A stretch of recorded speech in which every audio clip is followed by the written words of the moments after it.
الحمد للہ رب العالمین والصلاة والسلام علی سید الانبیاء والمرسلین۔ ناظرین السلام علیکم ورحمۃ اللہ وبرکاتہ۔ ہمارے سیشن سیرت النبی صلی اللہ علیہ وسلم میں آپ کو خوش آمدید۔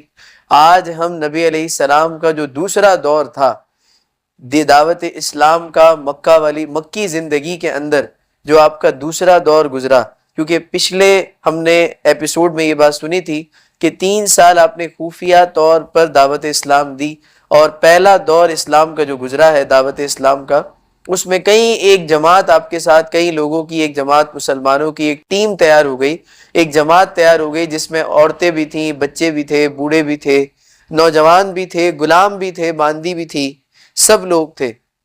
اب آپ کے سامنے آج ہم دوسرا دور رکھتے ہیں کہ دوسرا دور کون سا تھا، جب 3 برس بعد آپ ایک جماعت تیار کر چکے۔ اس کے بعد اللہ تعالیٰ نے سورہ شورا کی ایک آیت نازل فرمائی۔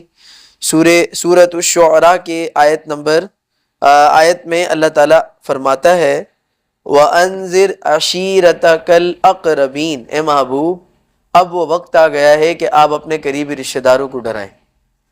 جب اللہ کا فرمان آ گیا تو حضور اس کی تکمیل نہ کریں، یہ کیسے ہو سکتا ہے؟ نبی علیہ السلام نے اپنے سارے خاندان کو جمع کیا اور فرمایا کہ اگر میں کہوں کہ اس پہاڑی کے پیچھے ایک لشکر ہے جو تمہیں کچل کر رکھ دے گا تو کیا تم میری بات مانو گے؟ تو وہ کہتے ہیں ہم نے بچپن سے آپ کو ہمیشہ سچا پایا ہے، صادق اور امین پایا ہے، کیوں نہیں مانیں گے؟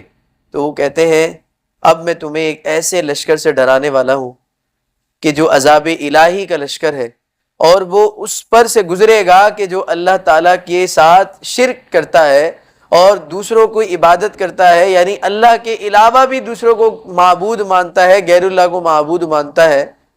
تو تم اس فتنے سے باز آ جاؤ اور دین اسلام کی سرحد میں آ جاؤ، دین اسلام کے پیغام کو قبول کر لو۔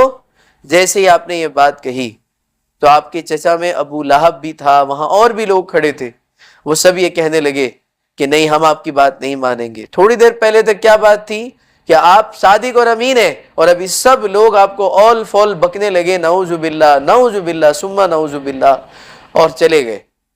لیکن اللہ تعالیٰ اپنے محبوب کے ساتھ ہے تو محبوب کو کسی چیز کی پرواہ نہیں ہے۔ اللہ تعالیٰ سے دعا ہے اللہ تعالیٰ ہمیں سیرت جو ہم سماعت کرتے ہیں اس کو یاد کرنے، اس کو سمجھنے کی توفیق دے۔ آمین بجائے نبی الامین صلی اللہ علیہ وسلم۔ وما علینا الا البلاغ المبین۔